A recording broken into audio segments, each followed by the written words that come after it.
Hello everybody, welcome back to the Tinmans Core channel.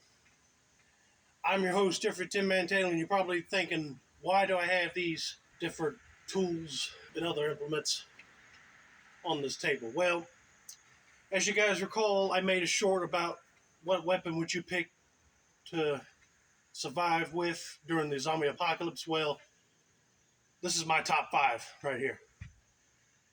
And I was trying to come up with what I can carry, because if you don't have a vehicle, you're going to have to travel light. But I was thinking almost like, you remember Casey Jones from the Teenage Mutant Ninja Turtles? He always carried weapons in his, like, golf bag or something. But, well, I was thinking more lines like that, because if I had a weapon that broke, I got to have backups and to pull out on the fly, you know. So for my number 1 zombie killing weapon would have to be something like this. A beefy chainsaw. I mean, come on. You see it all the time in them zombie killing movies, where you just fill this sucker up or gas cranker up and then chop the zombie's head off, or just go right through their chest cavity, or cut a limb off. Boom. It will definitely kill them every time. Now, say you have a chainsaw, but you run out of gas, and you don't want to be looking around a zombie-filled world trying to look for some gas. So you're going to need a handheld weapon that you can rely on, and it will definitely deliver the killing blow, so to speak. So my number 2 pick would have to be the good old SledgeHammer.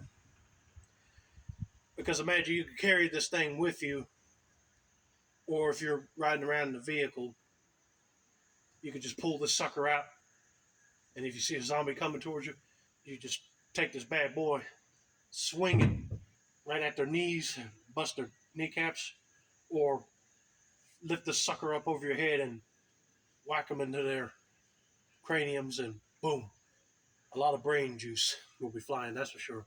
But you can't go wrong with a sledgehammer. Now that's a little bit more heavier, so if you want to go lightweight, a good old aluminum baseball bat would do the trick as well. So this is my number 3 pick. You just wrap the aluminum baseball bat up with some good old hockey tape or something, and you see a zombie coming by, you just swing him in the face. And if that don't do the deadly blow force you need, just keep whacking this thing into their head until they just become mush. Then you know, okay, they're a goner. Now let's say if you come very close to a zombie, you can use this in hand-to-hand combat with a zombie, even though they're not going to be fighting back, of course, unless they grab a hold of you.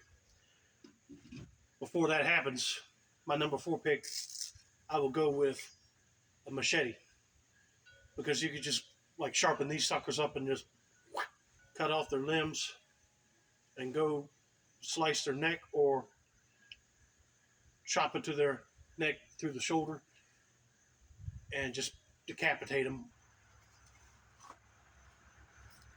But if the machete don't work, my number 5 pick, a good old-fashioned Bowie knife. I just picked this one because it had like a zombie green color. But yeah, you could just take this and drive it right in through the zombie skull, and you'll get them. Or stab it in the back of their neck, and boop, they're not moving anymore. Or stab it into their neck and then chop it into the back of their head, and boop, their hair will come off. Okay, so those are my top 5 weapons to use in a zombie apocalypse scenario. Let me know down in the comments which one would you use out of these I just showed you, or you can name another one.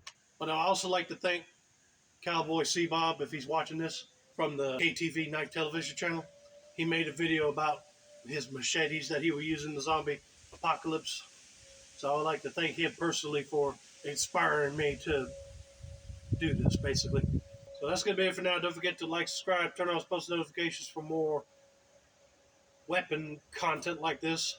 This has been another successful installment of the Tinmans Core channel. I'm your host, Jeffrey Tinman Taylor. I say that's a wrap, and have a nice day. And watch out for those radioactive zombies because they could be hazardous. But if you see one, you know what to do.